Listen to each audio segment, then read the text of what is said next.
AIDS has since killed 25 million people. Now, the spread, certainly, of the AIDS virus has been facilitated by promiscuity, blood banking, IV drug use, but where did this virus come from in the first place? And of course, AIDS is not our only new disease. There's SARS, Ebola, mad cow, bird flu, but from where do emerging diseases emerge? Well, let's go back a bit further, much further. Human beings have been on this earth for millions of years, yet throughout most of human evolution, there were no epidemic diseases. No one ever got the measles because measles didn't exist. No one got smallpox, no one got the flu, not even the common cold, until about here, 10,000 years ago.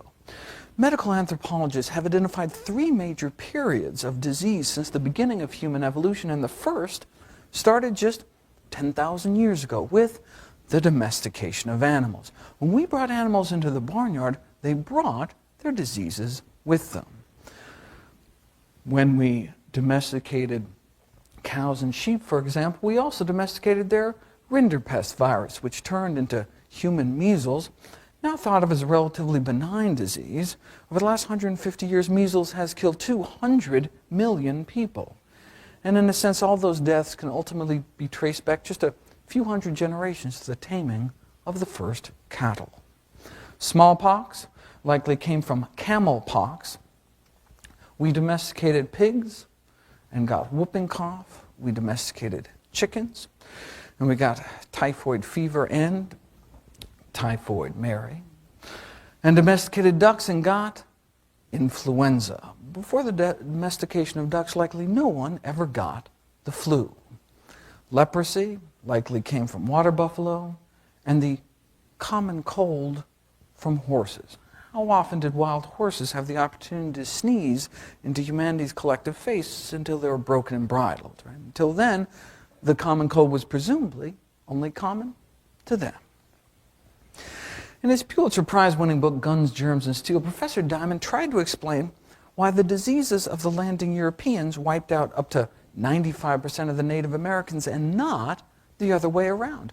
Why didn't Native American plagues kill the Europeans? Well, because there were no plagues. In his chapter, Lethal Gift of Livestock, he explains how before the Europeans arrived, we had buffalo, but no domesticated buffalo, so no measles. American camels were wiped out in the Pleistocene Ice Age, so no smallpox.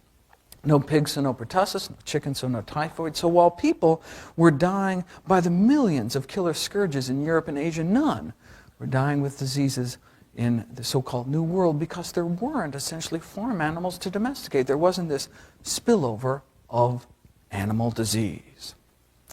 The next great period of human disease started just a few hundred years ago with the Industrial Revolution, the 18th and 19th centuries, leading to an epidemic of the so-called diseases of civilization, diabetes, obesity, heart disease, cancer, etc. But by the mid-20th century, the age of infectious disease, at least, was thought to be over.